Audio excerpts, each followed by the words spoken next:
आपण पालखी सोहळा पत्रकार संघातर्फे दरवर्षी काढली जाणारी जी पंढरपूर घुमान सायकल यात्रा आहे, ही सायकल यात्रा केवळ अभूतपूर्व आहे आणि तिच्यामागचा उद्देश काय आहे, ती कशी काढली जाते, तिला प्रतिसाद कसा मिळतो आणि घुमानमध्ये तिचं स्वागत कसं होतं, या सगळ्या गोष्टी समजून घेण्यासाठी आपण आज पालखी सोहळा पत्रकार संघाचे अध्यक्ष सूर्यकांत भिसे महाराज यांच्याकडून ह्या सगळ्या गोष्टी समजून घेणार आहोत. त्यांच्याशी आपण बोलूया. मी सांगितलं की आम्ही काय करायचो, कुठल्याही गावात गेलो की अगदी टेलरचं दुकान हुडकून काढायचो. कुठं शिलाई मशीन दिसती, मग ती कुठल्या जातीचं आम्ही कधी विचारलं नाही. पण ते गेलो की टेलर, मग शिंपी आहे, त्यांना कळत नव्हतं शिंपी आहे का काय.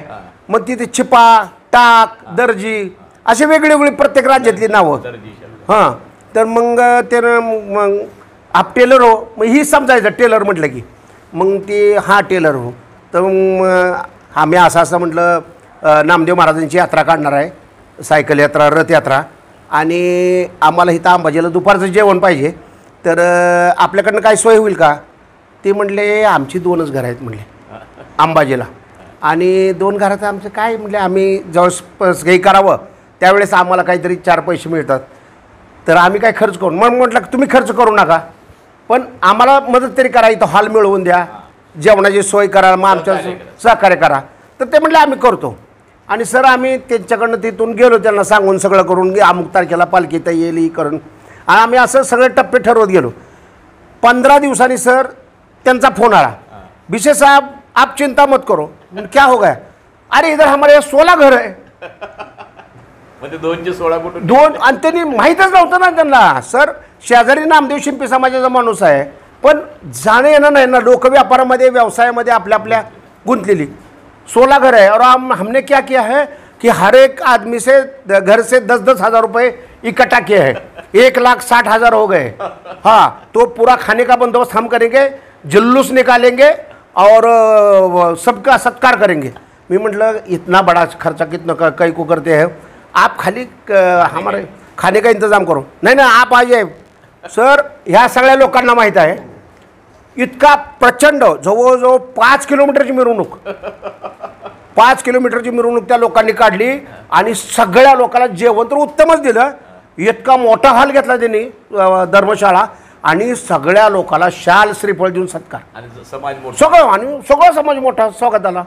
आणि त्यांनी परिसरात सगळीकडे तिकडं केलं ना, त्यामुळं असे ठिकठिकाणी. आणि आमचं काय व्हायचं सर, हे आमचे फोटो पाडायचे, ह्यांनी स्वागत केलं, त्यांनी स्वागत केलं. फलटणचं असंच झालं. फलटणला सुभाष बांबुरेने मोठा सत्कार केला, आपल्या यात्रेचा सत्कार केल्यानंतर त्याचे फोटो पडले ग्रुपवर पडले की ते लोकांनी पुढं नियोजन, आमच्या ह्याच्यापेक्षा आमचं चांगलं. अहो हत्ती घोडे लावून लोकांनी नामदेव महाराजांची मिरवणूक काढली. किती वर्ष झाली आतापर्यंत? आता ही 3रं वर्ष आमचं. आता 2 वर्षात इतकं मोठा म्हणजे परिवर्तन झालं. आणि त्या मोगाला तर sir police band, military band लोकांनी लावला होता. कसला मोठा मिलिटरी बँड, अगदी पंजाबमध्ये मोगा म्हणून तो मिलिटरी बँड पुढं ते नाचत जायचे, आणि तो हे करायचे, ते असे उडवायचे, आणि इतका जोरात कार्यक्रम व्हायचा. त्यामुळं ते लोकांना एक वेगळा आनंद. आणि आमच्या सायकल रायडर्सना अगदी उत्साह. गेल्या वर्षी आम्ही मार्ग बदलला सर, इकडून मध्य प्रदेशमधून घेतली, पण आमचे जर लोक नाराज झाले, म्हटले नाही हा इकडूनच मार्ग पाहिजे, म्हटले गुजरात मार्गे. आणि हर्सुलचा घाट एक असे कलाकार आहेत आमचं सर. हर्सुल घाट कुणी विसरणार नाही. हर्सुल म्हणजे त्र्यंबकेश्वरच्या पुढं, हां, पेठच्या अगोदरचा आणि महाराष्ट्राची बाउंड्री. तर हा हर्सुल घाट असा आहे सर, एकदम असा उतार आहे, खडा उतार. आणि तुमची जर सायकलचा ब्रेक निघाला तर तुम्ही जिवंत आहे असं 100% नाही, खोल दरीतच. हो, डीप चढ, असा खडा चढ, खडा उतार असा, म्हणजे पुन्हा अवघड. पण आमच्याबरोबर सायकल चालवणारे जवळजवळ 80-85 वर्षाचे लोक होते, महिला 70-75 वर्षाच्या. या लोकांनी इतकी सुंदरपणे सायकल चालवली. हो, 85 वर्ष सर. आपले ब्रिगेडियर होते ते प्रसाद, 85 वर्षे मिलिटरीचे होते, पुण्याचे होते ते. हा, तर ते सुद्धा ह्याच्यात सायकल जोरात चालवायचे हां. आणि ही ह्या लोकांच्या उत्साहामुळं खरं म्हणजे ही यात्रा आमची पूर्ण गेली 2 वर्ष पालखी सोहळा पत्रकार संघ, भागवत धर्म प्रसारक मंडळ आणि समस्त नामदेव शिंपे समाज, म्हणजे एका संघटनेचं नाव घेतलं तर दुसऱ्या संघटनेला राग येईल सर, इतक्या समाजाच्या संघटना आम्हाला मदतीसाठी पुढे आल्या. पालखी सोहळा पत्रकार संघ आणि भागवत धर्म प्रसारक मंडळ हे आम्ही खास पालखीसाठी भागवत धर्म प्रसारक मंडळ रजिस्ट्रेशन करून घेतलं. हां, म्हणजे ह्या गोमांच्यासाठी आणि समस्त नामदेव शिंपी समाज पूर्ण देशातला या तिघांच्या वतीनं आम्ही हा सोहळा सुरू केला. आता म्हणजे गेल्या वर्षी ज्यावेळेस आम्ही चंदीगडला राज्यपालांनी आमचं स्वागत केलं आणि सगळ्यांना आम्हाला जेवण दिलं, त्यावेळेस एक विषय पुढे आला की इतके आपण लोक जातोय तर घुमानला आपली सोय झाली पाहिजे, राहायची व्यवस्था झाली पाहिजे.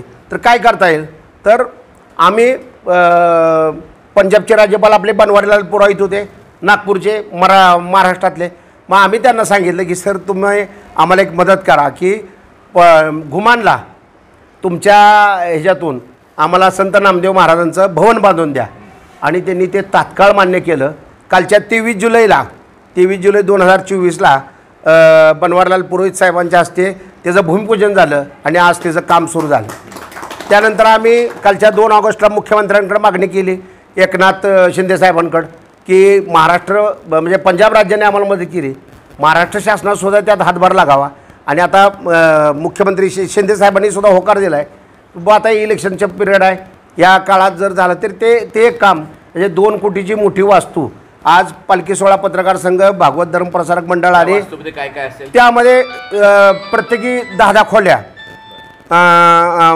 2 मोठ्या आहेत की की एका ह्याच्यात 10 खोल्या आणि मोठा हॉल, दुसऱ्या ह्याच्यात 10 खोल्या आणि मोठा हॉल, असं 20 रूम आणि 2 हॉल मोठे, असे आमचं नियोजन आहे की जे आमचे जे वारकरी आम्ही जाणार आहे किंवा इतर सर्व हे लोक आहेत तर त्या लोकांची तिथं गेल्यानंतर सोय व्हावी या दृष्टीने आमचा प्रयत्न आहे.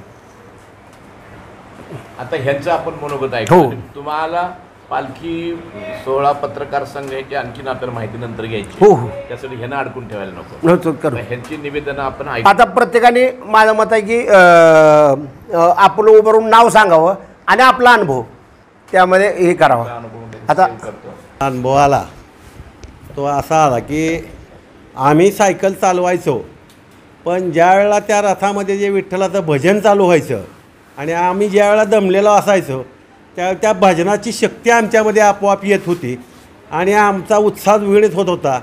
आणि आम्हाला प्रोत्साहन देण्यासाठी सूर्यकांत बिसे साहेब हे सतत प्रेरणा आम्हाला देत होते. त्यामुळं आम्हाला आलेला जो मरगळ म्हणा आळस म्हणा तो सहज सगळा निघून जात होता. आता वैयक्तिक जर माझं जर सांगायचं म्हणलं तर हे मला शक्य होईल का नाही होईल हे मलासुद्धा माहीत नव्हतं, पण मी संकल्प केला होता. कारण मी पण एक नामदेव शिंपी समाजाचा सदस्य आहे आणि हे जे आता नामदेव शिंपी समाजाचे जे काय कार्य चालू आहे ह्याच्या सगळ्या मिटिंगला मी उपलब्ध असतो. तर ज्या वेळेला आम्ही हे चालत होतो सायकलीवरनं त्यावेळेला सर्व नामदेव शिंपी समाजाने जे सहकार्य केलं ते बघून मला वाटलं की आपण किती कमकुवत विचाराचे आहोत.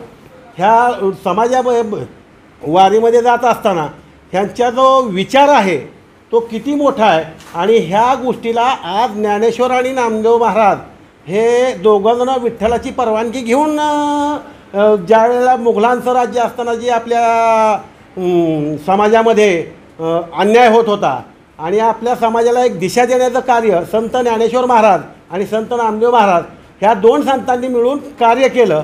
त्यांना पांडुरंगाची परमिशन मिळाली. त्यावेळेला त्या जंगलाचा एरिया होता, असं आपल्यासारखं का आत्ता जे दिसतंय तसं नव्हतं. पायवाटेनं ते दोघंजणं गेले होते. त्यावेळेला जंगलामध्ये नामदेव महाराजांना तहान लागली आणि पाणी पिण्यासाठी म्हणून त्यांनी एक विहीर पाहिली. तर ती विहीर जवळजवळ 200 फूट खोल होती आणि 200 फूट खोल विहिरीमध्ये पाणी काय नव्हतं, तळाला पाणी होतं. परंतु रिद्धिसिद्धी प्राप्त असणारे संत ज्ञानेश्वर महाराज त्यांना पाणी पिण्यासाठी त्यांनी सूक्ष्म जीव धारण केला आणि ते पाणी पिण्यासाठी गेले आणि नामदेवालाही सांगितलं की मी पण तुला तो मंत्र देतो आहे, तो या मंत्राद्वारे तुम्ही पण जाऊन तुमची तृष्णा भागवून घ्या, असं त्यांनी ज्ञानेश्वर महाराजांनी ज्या वेळेला सांगितल्यानंतर नामदेव महाराज म्हणले नाही, माझा नामदेव महाराजांचा जो दृढनिश्चय पांडुरंगाचरणी जो होता, तो पांडुरंगाला म्हणले तर माझा पांडुरंग जिवंत असेल तर तो मला येऊन पाणी पाहिजे. ही भक्ती नामदेवाची पांडुरंगाने ऐकली की तत्पर ते तळात असलेलं पाणी अगदी विहीर भरून व्हायला लागलं. त्याच्या मागं नामदेव महाराजांचा एक सद्भाव होता की मी एक तुमच्या प्रवास करतोय, माझी तृष्णा मी तुमच्या त्या मंत्राद्वारे मी भागवेन, पण ह्या जंगलातून जाताना जर जे हे सदस्य नागरिक आहेत, वाटसरू आहेत, ह्यांना जर पाणी लागलं तर ह्यांची व्यवस्था व्हावी, ही संकल्पना नामदेव महाराजांची असल्यामुळं तो एक आम्हाला अनुभव चांगला ऐकायला मिळाला. त्या प्रेरणा तुमच्या मागे ती प्रेरणा आणि ती एक अद्भुत शक्ती. मला एक तुम्ही थोडक्यात बरं का, आपण 25 मुक्काम करतो ना? होय, तर 23 मुक्काम ठिकाणी तुम्ही नाव सांगू शकाल का? माझा जो रूट होता तो मी इंदोर मार्गे गेलो होतो. बरं. तर हिथून वेगळ्या मार्गाने गेलं? हो, गेल्या मी गेल्या वर्षीचा जो मार्ग होता त्या मार्गाने मी गेलो होतो. तर पंढरपूर ते कुर्डवाडी ते बार्शीला पहिला मुक्काम, दुसरा मुक्काम आमचा बीडला झाला.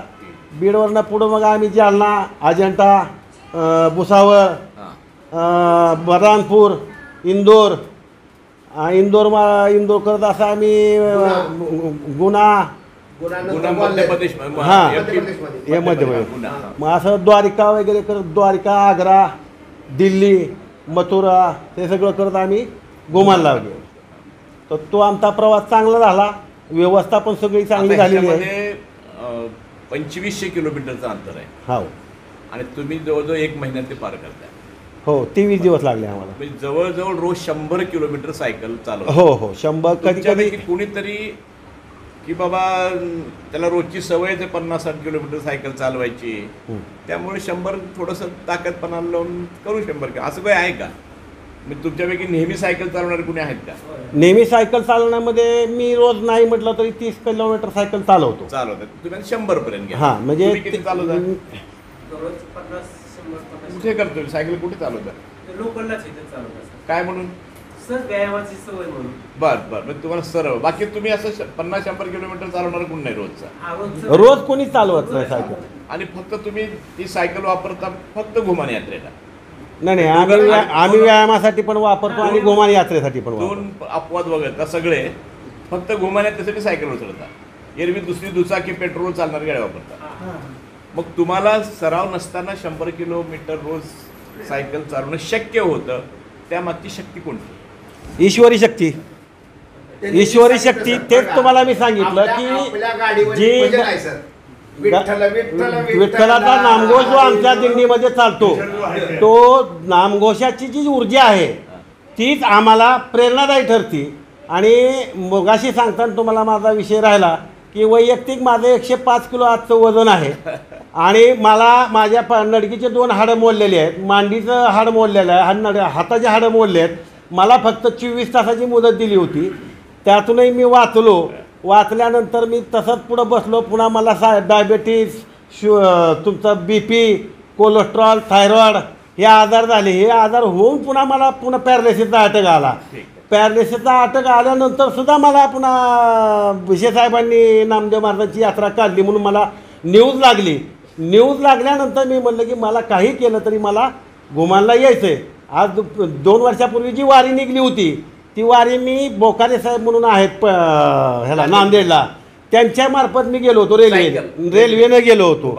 मग हे आमचे भाऊ आहेत महादेव जाऊनजा, ते तळमळायला लागले. मग त्यांना मी त्यांचा बशी साहेबांचा पत्ता दिला. मग ते जाऊनजाला कोणतरी सदस्य उपस्थित आहे म्हणून भिसे साहेबांच्या बरोबर त्यांची आज 2 वर्षापूर्वी वारी झाली आणि दुसरी वारी पुन्हा मी केली. आणि आता 3ऱ्या वारीला पुन्हा आम्ही दोघं बी एखाद्या वेळेस सगळेजण बरोबर निघू. तब्येत चांगली आहे? हो, ते चांगली तब्येत आहे. तुम्ही पुण्यामध्ये बैठक घेतली? हो, पुण्यात बैठक घेतली आणि ठरवलं की आपण सायकलने जायचं, सायकलवारी करायची.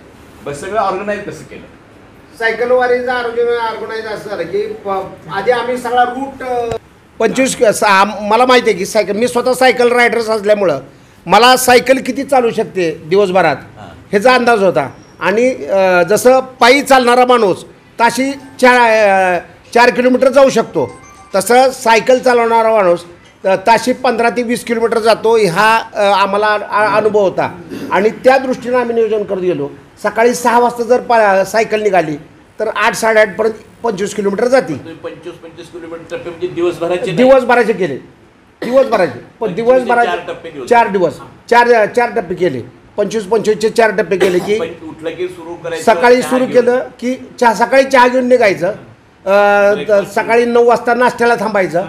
8:30-9च्या टायमिंगला नाश्ता चहा झाला की तिथून निघायचे की दुपारच्या जेवणाला 12पर्यंत पोचायचं. म्हणजे लोकांना आम्ही सांगायचो की 12पर्यंत तुम्ही अमुक ठिकाणी पोचायचं आहे.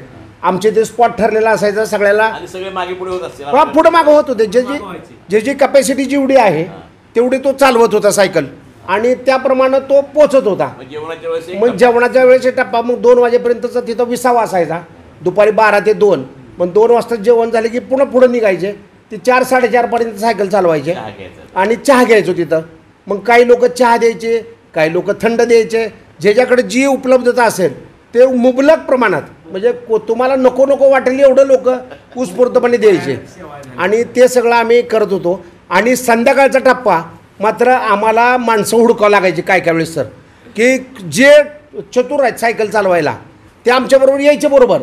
परंतु जे आता गाडीले ते माने उभारा ही माने हे जी सायकल सर बरं का आता तुम्हाला खाली गेल्यावर सायकल दाखवतो. ही साधी सायकल आहे. हा माझ्याकडं आला म्हणला काका मला सायकल यायचं आहे. लाका माने म्हणलं रानातनं घरापर्यंत ठीक आहे रे पण आपल्याला 2,500 किलोमीटर जायचं आहे. नाही काका म्हणलं मला सायकलच चालवायची. मग ह्याने सायकलचा 8 तास केला सर. इथंच हवा भरली वेळापूरला. ती पुन्हा पंजाबपर्यंत त्याने सायकलमध्ये हवाच भरली नाही. इतकी व्यवस्थित. हा अहमदाबादमध्ये चुकला. अहमदाबादमध्ये तो एक तर ह्याला हिंदी येत नाही. साधा मोबाईल असला साधा मोबाईल ह्या साध्या मोबाईल त्याच्याकडं म्हणजे रेंज नाही किंवा ती कुठं त्याला सांगितलं की तुला लोकेशन टाकलं त्याला कळत नव्हतं. आणि मग त्याला मानवाला म्हटलं की असं कर शेजारी कुठलं किराणा दुकान आहे का पानपट्टी आहे का त्याकडे जा त्याला मोबाईल दे आणि त्याच्याकडनं मला फोन लावून सांग. मग त्या माणसाला विचारलं तर ती 10 किलोमीटर लांब निघाला. तर त्या माणसाला म्हटलं ह्या मोबाईलवर मला तुम्ही तुमचं लोकेशन पाठवा. मग त्या दुकानदारांनी तिथनं मला लोकेशन पाठवलं आणि त्या लोकेशनला आम्ही गाडी घेऊन गेलो त्याला मग गाडीमध्ये टाकून आणला. अशी लोक म्हणजे संध्याकाळी आम्हाला 12-1 वाजायच्या. थोडा टप्पा जास्त होता. तो 150 किलोमीटरचा टप्पा होता. हां आणि बडोदा ते अहमदाबाद हा मोठा टप्पा होता. तर अशी लोक आम्हाला भेटली आणि ह्या लोकांचं नियोजन करता करता आम्हाला रात्री जेवणसुद्धा मिळत नसायचं किंवा गेल्यानंतर मला झोपायला जागा मिळायची नाही. मी सगळ्यांची सोय करायचो गाद्या वगैरे टाकून सगळ्याही करायचो. पण काही वेळेस माझी अशी अवस्था व्हायची की मला रथाजवळ येऊन पडावं लागायचं बाहेर रस्त्यावर. जिथं रस्त्यावर रथ उभा केला आहे तिथं मग मी आपलं 17 टाकायचो आणि आपली शाल पांघरून घेऊन मी तिथं बाहेर झोपायचो थंडीत. इथून निघाल्यानंतर आधी मराठी भाषा हां मध्ये पुन्हा गुजराती एक भाषा पुन्हा गुजराती पुन्हा राजस्थानी पुन्हा हरियाणी आणि पुन्हा पंजाब. राजस्थानी हरियाणी हिंदीच्या जवळपास तर हो बोली भाषा. पण गुजरातमध्ये काहीच कळत नव्हतं ना सर. हिंदी बोलतात गुजरातमध्ये लोक बोलतात परंतु ह्यांना हिंदी यायला पाहिजे ना. ह्यांचा भाषेला काय फार संबंध येतच नाही ना. नाही हिंदी माझं एकटंच असायचं. ह्यांचा भाषेचा हिंदीचा प्रश्न नाही आणि त्याला हिंदी कळत होतं पण हिंदी बोलता येत नव्हतं ना. हिंदी कळतं पण हिंदी बोलता येत नव्हतं. मग त्यावेळेस मग आम्ही मग त्याला सांगायचो की शेजारच्या माणसाला सांग ह्याला फोन करा म्हणून किंवा फोन निस्ता लावून त्याच्या कानाला लावून ते मी बोलतो. असं करून मग माणसं हुडकून आणायची आणि मग ती तळावर घेऊन यायची सगळे जेवण करायची. काही लोक तर आता सुरतच्या ह्याच्यात मला वाटतं धरमपूरला ह्यांना मी सांगितलं तुम्ही कुणी समुद्रावर जाऊ नका सगळे सुरतला मुक्कामला या. काय नाही धरमपूरवर निघाले की गेले सगळे समुद्रावर. या डॉक्टर सगळे समुद्रावर गेले तर रस्ता चुकून आणि समुद्रावर बसले. आता म्हटलं ही लोक गेली कुठं. आम्ही पुन्हा सगळी माणसं हुडकून त्या सुरतला मुक्कामाच्या ठिकाणी अशी धरून आणली माणसं. म्हणजे असाही प्रश्न व्हायचा. माणसं सापडत नसायची आणि काही ठिकाणी रेंज मिळायची काही ठिकाणी रेंज मिळायची नाही. आणि आता ही 150 माणसाची सायकल राहिली. हां म्हणजे 2-2 लाखाची पालखी सोहळे काय करत असते. तर त्या आत्ता सर्वर का तुम्हाला सांगा की वारीमध्ये जी शिस्त आहे ती शिस्त आम्ही सायकल वात्रत आता आणली. तुम्हाला सायकल वळते शिस्त लावावी लागेल. हा हा मिलिटरी शिस्त. मिलिटरी शिस्त. आणि बऱ्यापैकी आता 2 वर्षात लोकांनाही कळून चुकलंय. आम्ही त्यांना तो मार्ग दिलेला असतो सगळा. किंवा आता ह्यांच्यासारखा एखादा माणूस चुकला त्या खिशामध्ये हिंदी आणि इंग्रजीमध्ये मजकूर लिहिलेलं की आम्ही इतकी मग तो आमचं कार्यक्रम पत्रिका तर त्यांच्याकडे असतेच. आमचे मोबाईल नंबर असतात आणि प्रत्येकाच्या गळ्यामध्ये आय कार्ड असतं सर, ओळखपत्र, आणि प्रत्येकाला टी शर्ट असतो. आता ह्याच्यामध्ये सायकल बिघडण्याचं काही प्रकार घडला? चिकार वेळ. हो हो कसं करता, काय संघर्ष? सांगा सर. मी पहिल्यांदाच घुमानवारी पंढरपूर ते घुमान यात्रा भिसे सरांच्या आणि सर्व त्यांच्या टीमच्या मार्गदर्शनाखाली केली. सुरुवातीचा पहिला टप्पा करत असताना त्र्यंबकेश्वरपर्यंत पोचलो आम्ही. आणि हर्सुल घाट ज्यावेळेला चढायला लागलो त्यावेळेला फार मोठं इलेवेशन होतं. आणि हे इलेवेशन चालू असताना माझी सायकल घेरची होती. आणि अचानक ते काय झालं, घेर स्लिप झाले, मारायला लागले आणि व्हीलच सगळे तुटले. आता प्रश्न पडला की आता काय करायचं. इथं जवळ तर आसपास कुठलं मोठं सायकल स्टोअर नाही किंवा रिपेरीचं ठिकाण नाही, काय पर्याय निवडायचा. मी BC सरांना म्हटलं की आता सायकलचा तर घोटाळा झालेला आहे, अजून आपल्याला बराचसा 2000 ते 2200 किलोमीटरचा टप्पा गाठायचा आहे आणि मला हे शक्य होईल का. BC सरांनी सांगितलं की पुढे जे आपल्याला त्या ठिकाणी मोठं गाव लागेल त्या ठिकाणी आपण सायकल दुरुस्त करू. असं म्हणत साधारण 200-300 किलोमीटर गेलो तरी कुठं मोठं गाव लागलं नाही. छोटी मोठी गावं लागली पण त्या ठिकाणी सायकल दुरुस्त करायची कुठली व्यवस्था नव्हती. असं करत आम्ही बरं का गुजरातची बॉर्डर गाठली महाराष्ट्रातून, तरी सायकल दुरुस्त करायला कुठलंही मोठं स्टोअर भेटलेलं नव्हतं. आणि कशा पद्धतीने पोचलो हे नामदेव महाराजांनी कशा पद्धतीने आम्हाला ताकद दिली हे मला समजलं नाही. बघता बघता वलसाडसारखं मोठं गुजरातमधलं गाव आलं. त्या ठिकाणी सुद्धा विचारलं की माझी सायकल दुरुस्त होईल का. तर ते म्हटले तात्पुरतं आम्ही दुरुस्त करून देऊ शकतो, पण ही सायकल किती पुढे जाईल किलोमीटर आणि हा टप्पा तुम्ही गाठू शकताल हे सांगू शकलं नाही. मग आता त्यांनी म्हटले की ह्यानंतर तुम्हाला मोठं गाव लागेल ते मला वाटतं वलसाडनंतर आपल्याला सुरत ते पण साधारण 200 किलोमीटर अंतरावर होतं. मग सुरतला पोचल्यानंतर तिथं चान्सेस होते की माझी सायकल दुरुस्त होईल. मग BC सरांनी मला एका दुकानाचा ॲड्रेस पाठवला मोबाईलवर की ह्या ठिकाणी तुमची सायकल घेऊन जावा आणि दुरुस्त करा. हा सर्वात मोठा मला अनुभव आला की साधारण 300 ते 400 किलोमीटरची कसरत करत सुरतपर्यंत पोचून माझी सायकल दुरुस्त केली आणि तिथून पुढे मला टप्पा तो झाला. किलोमीटर तुम्ही गिअरची गाडी विदाऊट गिअर. Without gear. मग ते डायरेक्ट एका ठिकाणी त्यांनी कसं करून दिली, तात्पुरते हे आम्ही करून देतो कारण इथं कुठली मोठी सोय नाही, तुम्हाला तात्पुरतं मोठ्या दुकानात जावं आणि ती दुरुस्त करून घ्या. बरं, आपल्याला कुणाला भाषेची अडचणीमुळे काय असं प्रसंग? माने त्याला हाय लईच मोठी भाषेची अडचण सगळ्यात मोठा माने वेळापूर. येळापूर. मी गेल्या वर्षी 2 वर्ष झाले BC साहेबाच्या संग येतोय. आणि माझी परिस्थिती म्हणजे मी एकटाच आहे. चिमणे गेले मरून काय पाखरं गेली ओढून, चिमणा एकटाच राहिला आहे. मग रानात मी मजूर जे लावतो मजूर लावतो, तुम्ही करा बी मला बी घाला.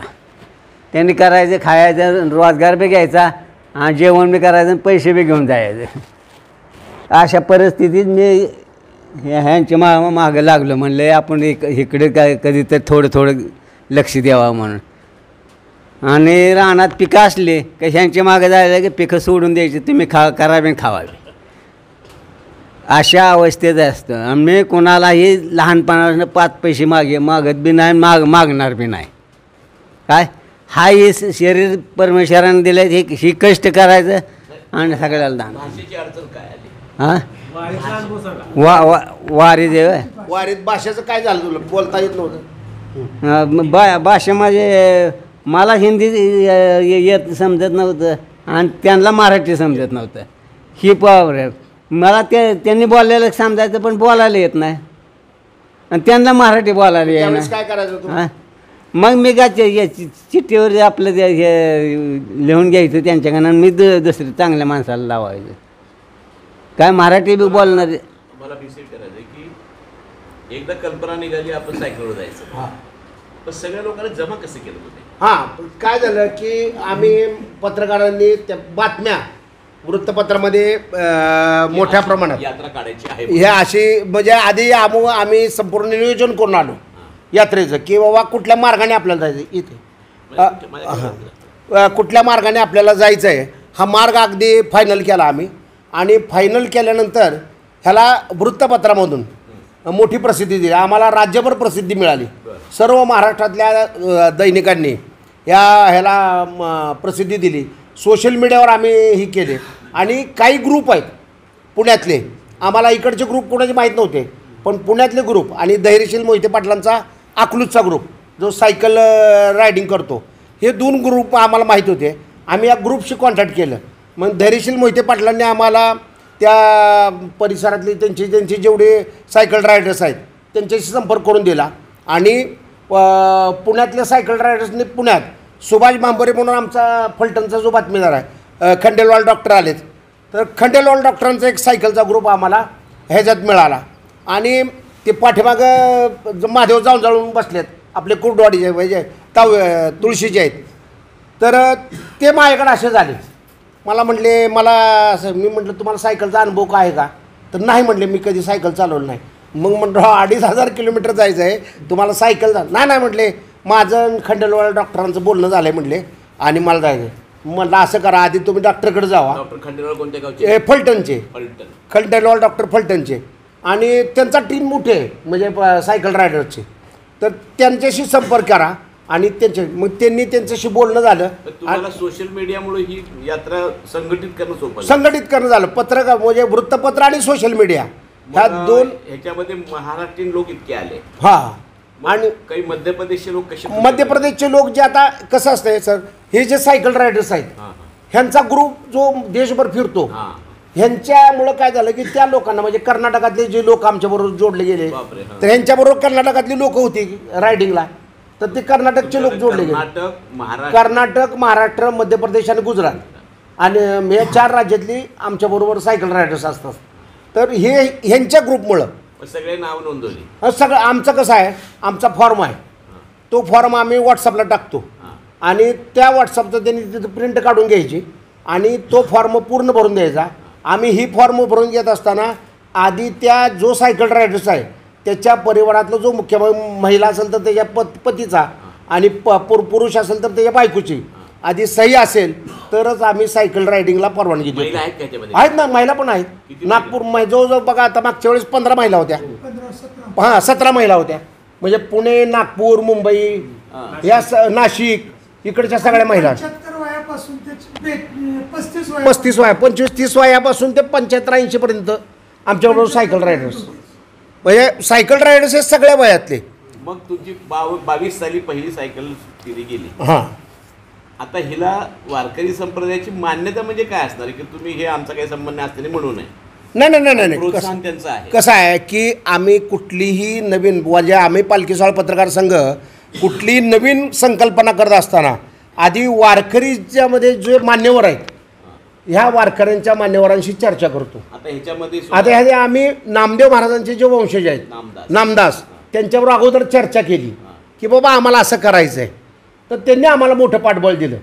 म्हणजे त्यातल्या त्यात मुख्य म्हणजे ज्ञानेश्वर महाराज नामदास जे आहे ह्यांनी आम्हाला फार मोठा सहकार्य केलं. याच्यामध्ये कसं आहे, हां, वारकरी संप्रदायाची मान्यता म्हणजे काय, जसं पालखीमध्ये ठराविक वेळेत आरती, नैवेद्य, भजन हे सगळं करायला पाहिजे का आपण? त्याचं काय त्याने काही नियम, त्याचे नियम जे आहेत. आता आमच्या वारीमध्ये कसं सायकल वारीमध्ये सकाळी काकडा असतो. आमच्याबरोबर जे भजनी मंडळ असतं ते भजनी मंडळ पाटे उठून काकडा म्हणतं. ते त्यांचा काकडा सुरू झाले की सगळे सायकलवाले उठतात. म्हणजे आमचा 4 वाजता काकडा चालू होतो. 4 वाजता काकडा सुरू झाला की त्यांना सायकलवाल्यांना कळतं की आता 4 वाजलेत. म्हणजे सगळे 4 वाजेपासून उठतात. 4 ते 6 वाजेपर्यंत आमचा काकडा सगळा संपतो आणि काकडा झाला की 6 वाजता सगळे सायकल रायडर्स आरतीला येतात. सकाळची पूजा होते आणि आरती होते.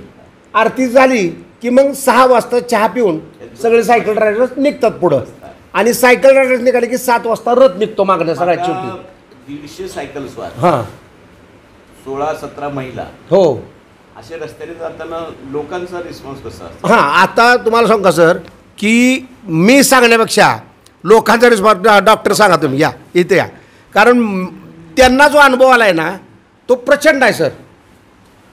बरं राजगोपाल खंडेलवाल, मी फलटणला असतो. पहिल्या वर्षाच्या वेळेस 22ला सायकल राईड काढायची हे डिक्लेअर झालं त्यावेळेस आम्ही अर्ज भरायचा होता. एक ॲड दिली होती मल्टीमीडियावर. राहिलेला प्रश्न मागचा पूर्ण पण करतो. मल्टीमीडियावर एक ॲड येत होती, पंढरपूर ते घुमान अशी सायकल राईड काढायची आहे, तर ज्यांना कुणाला याच्यात सहभागी व्हायचं आहे त्यांनी व्हावं. नियम आणि अटीत त्यांनी नियम दिलेला होता. 18 ते 40 वर्षाच्या आतल्या लोकांनी, 18पेक्षा खालची याच्यासाठी नको असेल की जबाबदारी, आणि 40च्या पुढची याच्यासाठी नको असतील की त्यांना आजार असू शकतात. भांबुरेकडे गेलो कारण यांचा फलटणचा जवळचा यांचा त्याची फोन नंबर होता. एक डॉक्टर असल्याचा फायदा होत असेल. हो होतोच की ते सांगतोच. पण भांबुरेकडे गेलो आणि त्याला सांगितलं तू 18 ते 40 या वयोगटातली माणसं जर का मागितली असतील तर तुमची यात्राच निघणार नाही, आणि तुम्ही जर का 60 वर्ष वयाच्या माणसाला येऊ देणार नसाल तर आम्ही मागं मागं आलो तर तुम्ही अडवू शकत नाही. कारण 18 वर्ष वयाचं जर का पोरगा असेल तर ती 12वीत असतं. निकाल वगैरे याचा जर का विचार केला तर तो कसाच येणार नसतो. 25व्या वर्षी नोकरी, 27व्या वर्षापर्यंत 2 वर्षाचं पोरगं, त्याला सोडून ती येत नसतं. पोरगं सोडत नाही म्हणतं, खरा अर्थ वेगळाच असतो. 30 वर्षापर्यंत कोणी येत नाही, नंतर मग संसाराचा गाडा लागलेला असतो. 40 वर्षापर्यंतची कोणी येत नसतात. मग त्यांनी सांगितलं ठीक आहे आम्ही नियम बदलू, पण सर वयाची अट कॅन्सल झाली. वरच्या खालचे कोणी येणारच नव्हते. पंढरपूरला ज्यावेळेस मी एका TV ला मुलाखत देत होतो त्यावेळेस निरुपमा भावे पुण्याच्या, त्यांचा मला असाच फोन आला. जसं डॉक्टरांनी सुभाष भांबुरेला विषय केला तसा निरुपमा भावेंनी मला प्रश्न केला की माझं वय 75 आहे पण माझी सायकल चालवण्याची इच्छा आहे. तर म्हटलं मॅडम आम्ही वयस्कर लोकांना घेणार नाही. म्हणले तुमची, जसं डॉक्टर म्हणले की तुमची सायकल निघू द्या वय आल्या, आम्ही तुमच्या पाठीमागं येऊ. अहो म्हटलं मॅडम मला विचारावं लागेल. नाही म्हटले तुम्ही ती वयाची अट शिथिल करा. आणि त्याच मुलाखतीत मी ते TV ला मुलाखत देत असताना जे चाललं होतं त्याच मुलाखतीत मी आमच्या ह्यांना फोन लावला आणि ती वयाची अट शिथिल केली की कुठल्याही वयाच्या अट असेल तरी त्यांनी वारीत सहभागी व्हावं. आता सर्वात जास्त 85 वर्ष. आता 85 वर्षाचे देशपांडे नावाचे एअरफोर्समध्ये होते, ते रिटायर होते. त्यांचं नाव आहे का? देशपांडे नाव आहे आपल्याकडे, देतो तुम्हाला. तर 85 वर्ष. आम्ही येणारच आहे. सुरेंद्र देशपांडे फलटणचे साधारणपणे 15 जण आम्ही होतो. त्यातली 4-5 जण नाही आली, 10-12 जण होतोच.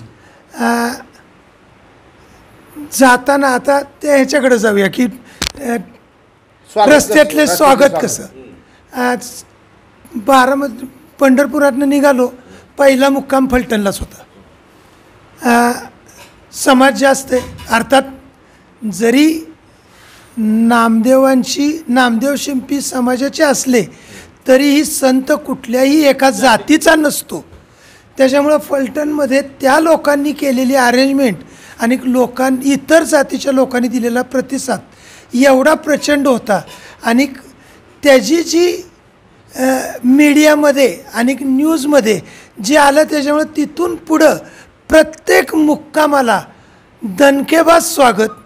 लोकांना हे काहीतरी नवीन आहे हे वाटलं, कारण पालखी युजली आपल्या घरी येते, पण आत्ता आम्ही सायकल घेऊन जातो हे नवीन होतं. मोटरसायकली निघू शकतात, आपण तीर्थाटनाला गाड्या निघू शकतो, पण एकाच वेळेस 100-150 सायकली रथासकट वाजत गाजत हे पहिल्यांदाच होतं. फलटणमधला कार्यक्रम एकदम जोरात झाला होता. जसजसं आम्ही पुढं जात गेलो तसं आणखीन जोरात होत गेला. काही ठिकाणी रस्त्यातली माणसं अडवून काही सांगायची, काही ठिकाणी गेल्यावर मजा यायची. हर्सुलचा फारच गमती, म्हणजे प्रत्येक ह्याच्यात चांगल्या वाईट तर आदिवासी महिला हर्सुलच्या त्या- गावामध्ये अगदी सुपानं धान्य घेऊन यायच्या. म्हणजे हर्सुलची तर गंमत अशी की ती संपूर्ण आदिवासी एरिया आहे. त्यांचं शिक्षण नाही, त्यांना नीट मराठी येत नाही, नीट इंग्लिश येत नाही, फक्त त्यांना विठ्ठल विठ्ठलाचा गजर व्हायचा ना आमच्या रथावर, विठ्ठल विठ्ठल विठ्ठला, ह्याचा प्रभाव सर सगळ्या वारीनं. आणि त्यांनी अक्षरशः त्यांनी जे काय आम्हाला दिलं ते खरंच शबरीच्या बोरीपेक्षा जास्त गोड होतं. असं प्रत्येक ठिकाणी महाराष्ट्रात युजल खाण्यापिण्याचे पण पदार्थ वेगळे होत गेले. आग्रा आतिथ्य म्हणजे गोड पदार्थात महाराष्ट्रात युजवली लाडू, बुंदी, थोडी जड अन्न जरी दिलं ते मध्ये पचन होऊन जातं. अगदी म्हणजे लागायची वेळेवर जड अन्न नाही. त्यांनी बहुतेक करून भिसे साहेबांनी सगळ्यांना सांगितलेलं असावं, प्रत्येक ठिकाणी हा साधं जेवण होतं, पण प्रत्येक ठिकाणी मटकी, मूग म्हणजे कडधान्याची जास्त उसळी हे त्यांनी सांगितलेलं असावं. आणि ते वैद्यकीयदृष्ट्या पुरेसं खरं होतं. कारण 100 किलोमीटर सायकल चालवल्यानंतर जी मसलची झीज होते ती भरून येण्यासाठी प्रोटीनची गरज असते. तिथं बाकीच्या याची गरज नसते, पण प्रोटीनची गरज असते. 25 किलोमीटर रोज चालणाऱ्या दिल्लीमध्ये असा कोणी विचार केला होता का पुरी प्रोटीनचा? नाही बरं का सर, आपलं शरीर एक्स्ट्रीम ताकदीने भरलेलं असतं. वैद्यकीय शास्त्राने जे काही नियम काढलेत ते दरवेळेस लागूच पडतात असं नाही. जास्त खाल्ल्याने वजन वाढतं असं जरी म्हणत असले तरीही अगदी कमी खाणारे भोपळा असतात आणि रेटून खाणारे काटकुळे असतात. आमचं फक्त हिंदूंनी स्वागत केलं असं नाही सर. हे आहे बघा इथलं, हे गांगू म्हणून गाव आहे, मुस्लिम महिला सरपंच आहे. या गांगू गावामध्ये आमचं इतकं प्रचंड स्वागत केलं त्या महिलांनी, और इतका अख्खा गाव सगळा महिलांचा. आणि त्या गांगू गावामध्ये आमचं जोरदार स्वागत 2022ला सायकल यात्रेतलं गुजरात राजस्थानमधलं गांगू. आता पण एक सांगा तुम्ही, तिसरं वर्ष आहे हे. आता हे तिसरं वर्ष आहे. जसं आपल्याला आषाढीला येणाऱ्या हे असतात नेहमी येणारे पालख्या, त्यांची तारखा ठिकाणं सगळं ठरलेलं आहे. तुमचा आता असा हा प्रोग्राम तिथीनुसार ठरलेला आहे का? आता आमचा हो का कार्तिक शुद्ध एकादशीला निघतो. आमचा हा सोहळा निघतो. कार्तिक शुद्ध यंदा 12 नोव्हेंबरला कार्तिक शुद्ध एकादशी आहे. कार्तिक यात्रा शुद्ध एकादशीला शुद्ध एकादशीला कार्तिक शुद्ध एकादशीला सकाळी 6 वाजता राज्याचा कुणी उपमुख्यमंत्री असेल तो पूजेला पंढरपूरला येतो. त्या उपमुख्यमंत्र्यांच्या हस्ते या रथयात्रेचं शुभारंभ होतो. आणि ही रथयात्रा महाराष्ट्र, गुजरात, राजस्थान, हरियाणा अशी पंजाबमध्ये प्रवेश करते. आणि ज्यावेळेस ही रथयात्रा चंदीगडला पोचते त्यावेळेस चंदीगडचे जे राज्यपाल आहेत ते राज्यपाल राजभवनात सगळ्यांना बोलवतात आणि राजभवनात ठरलेलं ते राजभवनात सगळ्यांचं स्वागत करतात आणि स्वागत करून सगळ्यांना जेवण देतात राजभवनमध्ये. आणि तिथून मग आमचा समारोप तिथून पुढच्या 2 दिवसांनी गुमानला होतो. आता ह्या सगळ्या यात्रेमध्ये हवामानातल्या बदलाचा काय परिणाम होतो? खूप खूप खूप खूप असतो. त्यावेळेस थंडी असते. गुजरातमध्ये युजली थोडीफार उष्णता असते, राजस्थानमध्ये फार थंडी असते, पंजाबमध्ये त्या मानाने नाही वाढतच जाते. हरियाणा, पंजाब. पण सर 2 गोष्टी सांगेन मी. यात्रेला जाताना माझं वजन केलं होतं, आल्यावर केलं 4 किलोनी वाढलं. कमी व्हावं म्हणून गेलो होतो. राजस्थानमधल्या मेडतानंतरच्या एका ठिकाणी, अलीकडच्या ठिकाणी मुक्काम होता. तर मला त्या गावाचं नाव आठवत नाही, पण त्या लोकांनी इतकी काळजी घेतली होती सर. गंमत सांगतो, रात्री सगळेजण गाढ झोपलेले होते. प्रत्येकाला त्यांनी रजई दिली होती. हिसारला प्रत्येकाला त्यांनी रजई दिली होती. सगळेजण रजई झोपले होते. पण त्यांचे काही कार्यकर्ते रात्री सगळ्या हॉलमध्ये फिरत होते. कशासाठी माहिती का? ज्यांनी पोटात पाय घेतलेत रजईत, म्हणजे त्याचे पाय लांब दिसतात, पण ज्यांनी पोटात पाय घेतले होते त्याला थंडी सहन होत नाही हे त्यांना कळत होतं. त्यांनी त्याच्यावर दुसरी रजई टाकली. म्हणजे इतकी काळजी त्यांनी घेतली होती. माझं तर 4 किलोनी वजन वाढलंच होतं, पण लोकांना थंडीही वाजू दिली नाही.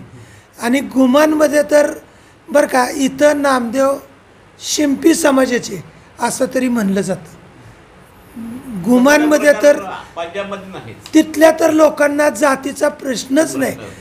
तिथलं जे रस्त्यातनं जे आम्हाला वाजत गाजत नेलं होतं, प्रत्येक स्वीटची जी दुकानं होती तिथली ट्रे त्यांनी आणले आणि रस्त्यात सगळे रिकामे तर केले. ते काय करायचे बरं का की मिठाईची दुकानं रस्त्याच्या कडवली, पंजाबी लोकांचं हा, वेगळं. तर ते काय करायचे तिथं विचारायचं नाही त्याला, ते ट्रे आणायचा आणि सगळ्याला वाटायचं अहो गोड खाऊन खाऊन कंटाळलो आम्ही, इतके गोड प्रचंड आणि इतका आनंद लोकांना. आणि सगळ्या रस्त्याने दुतर्फा सर मराठी साहित्य संमेलन झालं गुमानला, पण मराठी साहित्य संमेलनाचा जेवढा प्रभाव पडला नाही, कारण मराठी साहित्य संमेलन हे नुसते मराठी लोकांसाठी होतं, एक इव्हेंट होता. अनेक इव्हेंट होता तो.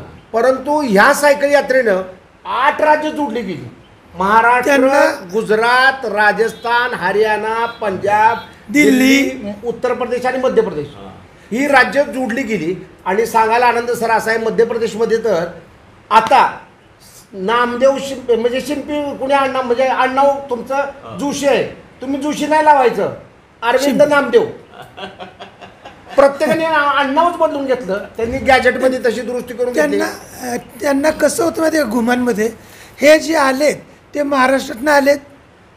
नामदेव महाराज हे पण महाराष्ट्रातनं आले होते, पण हे त्यांना भेटायला आलेत आणि आपली जबाबदारी आहे की यांची सगळी काळजी घ्यायची. आता तुम्ही घुमानला गेल्यानंतर म्हणजे प्रवासामध्ये तुम्ही काकडा आरतीने सुरुवात करा. हो, मग संध्याकाळची विधी भजन वगैरे हा, दुपारी आमची आरती असते, नैवेद्य. दुपारी आरती नैवेद्य, आणि संध्याकाळी ज्यावेळेस पालखी पोचते त्यावेळेस पालखीमध्ये पादुका आहे. नामदेव महाराज. नामदेव आता सर तिथं आता सुरुवातीला आम्हाला काय सांगितलं होतं की पंजाबमध्ये फक्त ग्रंथपूजा मान्य आहे, हां. प्रतिमा गुरु पूजा, ग्रंथ साहेब. गुरु ग्रंथ साहेब किंवा पादुका हे मान्य नाही आणि तुम्ही नेऊ नका, तुम्हाला मारतील. मी म्हटलं संत नामदेव महाराजांचं कार्य आहे आणि नामदेव महाराजांची जर इच्छा असेल तर ती होईल. पांडुरंगाचा निरोप आहे म्हटलं, आम्ही पदरचं घेऊन चाललो नाही, ती सुनील गुरव निरोप घेऊन आला पांडुरंगाचा म्हणून आम्ही पादुका काढल्यात म्हटलं. बरं आता मग संध्याकाळी भजन. संध्याकाळी पालखी पोचली की आरती होते, आरती झाली की सगळ्यांना प्रसाद दिला जातो आणि रात्रीचा जागर असतो. सायकल चालवणार. सायकल नाही, सायकलवाल्यांना सगळ्यांना जेवण झाली ते झोपतात. आमच्याबरोबर 50 भजनी मंडळ असतात गाडीमध्ये आणि ते भजनी म्हणजे आमच्याकडे ट्रक आहेत, ट्रक आहेत, त्या ट्रकमध्ये सगळे भजनी मंडळ असतात. ह्याच्यामध्ये कुठेतरी जेवणाची व्यवस्था झाली नाही असं कधी होतंय का? हो झाली की सर. आता बरं का असे अनेक ठिकाणी झाली की नियोजन पिसकटलं थोडं, त्यात लोकांनी जेवणाची व्यवस्था केली नाही आणि काय माहिती का त्या लोकांची चूक नव्हती, कारण त्यांची ती ताकद नव्हती. अशा वेळेस आमच्याकडे एक गाडी धान्य आमच्याकडे शिल्लक होतं, आम्ही एक टेम्पो केला होता आणि आमची मिसेस स्वतः ती सगळी काळजी करायची. आणि मग आम्हाला माहीत होतं की आता आज रात्री आपल्याला जेवण नाही तिथं, तर आमची गाडी दुपारी जायची तिथं जेवण झालं की पुढं जाऊन ह्या लोकांनी येईपर्यंत स्वयंपाक करायचे. मग जे जे पडदिशी करता येईल तिथे मग दाल खिचडी असेल काय जे काय होईल आता ते करायचं. कार्तिकी एकादशी पासून तिथे पोहोचता कधी तुम्ही? आम्ही कार्तिक 21 दिवसांनी. दुसऱ्या मार्गशीर्ष पौष महिन्याच्या. नाही आम्ही 23 दिवस लागते तिथून. हा हां मग तिथे पोहोचण्याची तिथी. हां तिथं तिला पोचण्याची काय तिथी औचित्य आहे का? नाही पोचण्याच्या तिथीला औचित्य नाही, परंतु मार्गामध्ये ह्या जे संत आहेत, संत ह्यांचे म्हणजे गुरु गोविंद सिंह यांची जयंती असते, आम्ही ती नाशिकला साजरी करतो. पुन्हा चंदीगडला म्हणजे पुष्करला संत ज्ञानेश्वर महाराजांचा संजीवन समाधी सोहळा, ब्रह्मदेवाचं मंदिर. हां ब्रह्मदेवाचं मंदिर आहे पुष्करला, तर तिथं आम्ही संत ज्ञानेश्वर महाराजांचा संजीवन समाधी सोहळा साजरा करतो, कारण त्या तिथीला आम्ही तिथं पोहोचतोय पुष्करला. आणि महाराष्ट्राबाहेर संत ज्ञानेश्वर महाराजांचा संजीवन समाधी सोहळा आम्ही पहिल्यांदा सुरू केला. महाराष्ट्राबाहेर कधी होत नव्हतं, कोण करतही नव्हतं. घुमानमध्ये कार्यक्रम आणि घुमानमध्ये पोहोचल्यानंतर त्या ठिकाणी मिरवणुकीने आम्ही संध्याकाळी पोहोचतो. दुसऱ्या दिवशी सकाळी त्या ठिकाणी आमचा सगळा कार्यक्रम असतो. हे सगळे निवांत होतात, सगळ्यांना बोलवतो आम्ही, सगळ्यांचा सत्कार त्या नामदेव दरबार कमिटी जी आहे घुमानची ती सगळ्यांचा सत्कार करते आणि त्या ठिकाणी मनोगत जे सायकल आलेले आहेत त्यांचं मनोगत होतं आणि तिथं भजनाचा कार्यक्रम आमचा जो आहे आणि ह्यांचे जे नामदास आहेत ज्ञानेश्वर माऊली नामदास यांचं तिथं प्रवचन असतं. आणि आपले पालखी सोहळा प्रमुख जे आहेत योगी निरंजननाथ, त्यांचं हिंदीतून प्रवचन त्या ठिकाणी असतं. म्हणजे त्या लोकांना कळावं या दृष्टीने आम्ही हे दोघांचं प्रवचन ठेवतो. एक मराठीमध्ये असतं आणि एक हिंदीमध्ये असतं. ऐकायला बाहेरचे लोक येतात. बाहेरचे लोक खूप लोक तिकडे म्हणजे गुमान परिसरातली. आता तुमच्या पालखी सोहळा, तुमच्या सायकल फेरीला समारंभ म्हणून त्याला नाव काय दिलं तुम्ही गुमान? आम्ही गुमान सायकल यात्रा